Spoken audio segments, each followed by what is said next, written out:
जियो बिंदास चैनल में आप सभी का एक बार फिर स्वागत है। कैसे हैं आप लोग? आश्चर्य हो रहा है मैं आपसे ऐसा क्यों पूछ रही हूँ। कोविड के बाद में जब तक ऑनलाइन क्लासेस चलती रही, उसके बाद जब ये घोषणा हुई है कि अब एग्ज़ाम्स जो हैं वो ऑफलाइन होंगे, तो सभी बच्चों की मनस्थिति बहुत अधिक विचलित सी है। इसलिए मेरा ये प्रश्न पूछना स्वाभाविक था। आप सभी जानते हैं कि जो अभी पिछला समय निकला है कोविड का, लगभग 2.5 साल का, उस समय क्या बिजनेसमैन, क्या नौकरी पेशा, बड़े बड़े उद्योगपति हों या लघु कामगार, कोई मजदूर हो या किसी होटल में काम करने वाला कोई बंदा, सभी की परिस्थितियां काफ़ी सोचनीय रही हैं, काफ़ी परेशान रहे वे। लेकिन इन सब के बावजूद भी कहीं थोड़ा घबराया सा, कहीं सहमा सा, कहीं तनावग्रस्त, कहीं अवसाद में डूबा, कहीं बंदिशों में पलता, तो कहीं उड़ने को आतुर बचपन भी रहा है। मैं आप सभी की बात कर रही हूँ, वो बच्चे जो घर में अपने स्कूलों से दूर होकर कहीं कैद होकर रह गए थे। ये जो ऑनलाइन क्लासेस हुई हैं आपकी, उस समय जो भी आपने पढ़ाई की है, उससे एक बात तो है, आपकी एकाग्रता में काफ़ी कमी आई है, आपकी याद करने की क्षमता कम हुई है, कहीं ना कहीं अनुशासन भी कम हुआ है। घर में रह रहे हैं, सोने उठने खाने पीने का समय बदल चुका है, तो इसका असर अनुशासन पर भी पड़ा है। शारीरिक गतिविधियां तो जैसे खत्म ही हो गई। किसी बात पर कोई त्वरित निर्णय लेना है, वो आदत भी काफ़ी कम हुई है आप सभी की। और ऐसे माहौल में रहने के बाद में जब अचानक ऑफलाइन एग्ज़ाम्स की घोषणा हुई, तो आप सभी का मन एक अनजाने से डर रहा है। ये डर आपकी पर्सनैलिटी को प्रभावित कर सकता है, आपके विकास में बाधक हो सकता है। इस पर काबू पाना बहुत ज़रूरी है। तो आइए आज हम इसी बात पर चर्चा करेंगे कि इन परेशानियों वाले माहौल में जो आप अभी महसूस कर रहे हैं, अपने आप को बाहर कैसे निकालें, कैसे अपने आप को बहुत बढ़िया तरीके से कंट्रोल करते हुए और अपनी परीक्षा में बहुत अच्छे से तैयारी करके आगे निकल सकें। देखिए, सबसे पहली बात तो ये कि जो कोविड का समय बीता है, उस पर आपका कोई कंट्रोल नहीं था। उसके बाद जो परिस्थितियां बन रही हैं, आप उसको भी नहीं बदल सकते। तो जब हम परिस्थितियों को जैसी है वैसी स्वीकार कर लेते हैं और उन्हीं में रहते हुए हमें रास्ता ढूंढना रहता है, तो एक तरीके से आप एक योद्धा की तरह लड़ने के लिए तैयार हो जाते हैं। तो परिस्थितियां जो हैं उनको स्वीकार कर लें। जैसे पानी जब बहता है, तो रास्ते में अगर पत्थर भी आ गया है तो साइड से रास्ता निकाल के बहता चल देता है। बस वही आपको भी करना है। दूसरी बात, अपने मन को बहुत शांत रखें। अगर आप डर रहे हैं, घबरा रहे हैं, अरे परीक्षा है कैसे करेंगे, तो स्थिति और बिगड़ेगी।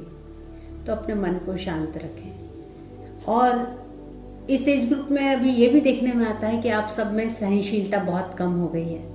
घर में माता पिता या भाई बहनों से विचारों के मतभेद होने से अक्सर आप लोग झगड़ बैठते हैं, माहौल थोड़ा सा अनमना सा हो जाता है। तो इन सब से बचने के लिए अगर आपसे कोई कुछ कहता है, तो उन बातों को आप सुनिए, उसमें उनका क्या दृष्टिकोण छुपा हुआ है, किस बात को लेकर वो आपको कुछ समझाना चाहते हैं, इसको थोड़ा सा महसूस करने की कोशिश कीजिए। जब आप उनको समझेंगे तो आपकी बात को भी वे समझने की कोशिश करेंगे। और जब ऐसा होता है तो माहौल बिगड़ने से पहले ही शांत हो जाता है। जहाँ वातावरण शांत, वहाँ एकाग्रता बढ़ती है। अगर पॉजिटिव एनर्जी रहती है, खुशनुमा वातावरण रहता है, तो पढ़ाई भी बहुत अच्छे से होती है।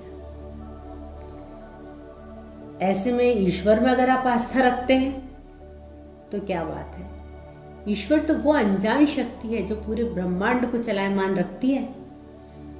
और जब आप ईश्वर में आस्था रखते हैं तो मान लो आप भी उसी की ऊर्जा का अंश बन जाते हैं और फिर आपको ऐसा लगने लगता है ईश्वर हमारे साथ है।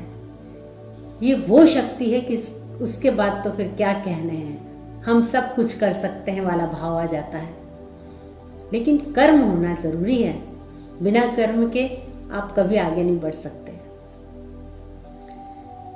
एक और बात आप महसूस कीजिएगा, मैंने किया है इसलिए आपसे शेयर कर रही हूं।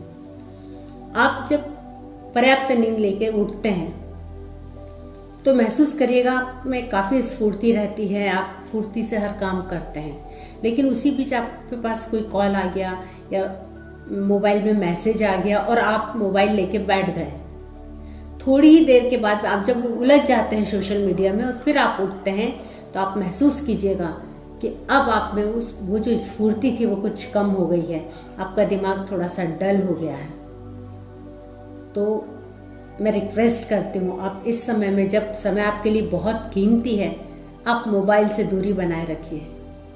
मोबाइल में आप जो समय देते हैं, आप ये सोचिए ये वो दीमक की तरह है, जो समय जो आपका कीमती समय है उसको जैसे दीमक लकड़ी को चाट जाती है, वैसे ही ये मोबाइल आपके इस कीमती समय को खा जाएगा और आपको समय की कमी पड़ जाएगी।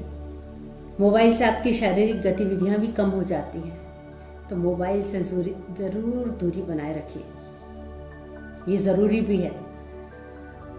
अपने खाने का समय, सोने का समय या थोड़ा सा टहलना चाहते हैं, इस समय नियमित करिए। अपनी पढ़ाई के समय को निश्चित करिए। एक बार जब आप पढ़ने बैठते हैं, उसके बाद जब आप उठते हैं तो अगली बैठक में हमें क्या पढ़ना है, इस बात को भी आप तय करके फिर उठिए। नहीं तो अगली बार जब हम बैठते हैं, अब क्या पढ़ें, उसी में समय निकल जाता है। जब आप याद करते हैं तो देखिए, याद करने की आपकी क्षमता पे अभी असर तो बहुत पड़ा है ना। तो अपने आप को आपको खुद को स्वप्रेरित करना पड़ेगा। उसके लिए आप छोटे छोटे सरल प्रश्नों के उत्तर याद करिए और कुछ ऐसे क्वेश्चंस को पहले तैयार करिए जो आपको असाइनमेंट में मिले हैं, जो आपके टीचर्स ने वर्कबुक के तौर पर आपको कुछ क्वेश्चंस बताए होंगे, ऑनलाइन क्लासेस में कुछ बातों की चर्चा की होगी, कुछ क्वेश्चंस बताए होंगे, उनको आप पहले तैयार करिए। तो वो जब आप तैयारी करते जाएंगे तो आपको फिर लगेगा हाँ मैं कर सकता हूँ या मैं कर सकती हूँ, तो जोश आएगा आपको पढ़ने में। जब आप डायग्राम याद करते हैं, याद क्या करना, उसको तो आपको प्रैक्टिस करना पड़ती है। तो मैंने ये महसूस किया है कि लगभग जब बच्चे 4 बार कोई डायग्राम बनाते हैं तो उनको बहुत अच्छे से याद हो जाता है। तो पहली बार तो आप देख के बनाएं, दूसरी बार आप ऐसा कीजिए कि 30% थोड़ा सा ना देखें, फिर उससे ज़्यादा, और लास्ट का डायग्राम आप ऐसा बनाएं जो पूरी तरह आपने बिना देखे बनाया हो। उसके बाद फिर लेबल करना शुरू करिए। पहली बार सारे लेबल देखकर करिए, उसके बाद क्रमशः कम करते करते जब आप चौथे नंबर का डायग्राम बनाएं, उसको आप पूरी तरह बिना देखे बनाइए। अंकुरित भोजन जरूर करिए, पानी पर्याप्त मात्रा में लीजिए, यह आपके मानसिक स्वास्थ्य के लिए जरूरी है। और ऐसा करते जाते हैं आप तो आप खुद अपने अंदर अंतर देखेंगे।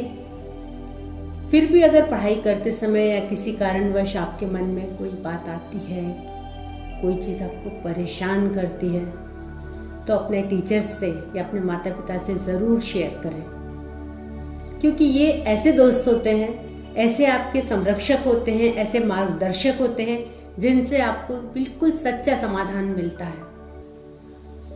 और जब समाधान मिल जाता है तो मन भी हल्का हो जाता है और आप फिर अपनी पढ़ाई बहुत अच्छे से कर पाएंगे।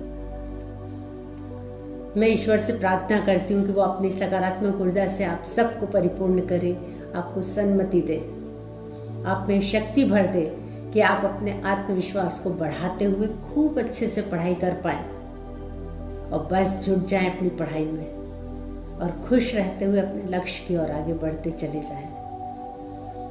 हमेशा की तरह हम आपसे फिर मिलेंगे जियो बिंदास चैनल में, कुछ नए मुद्दे को लेकर, कुछ नई बातों को आपसे करने के लिए। तब तक के लिए all the best. Thank you.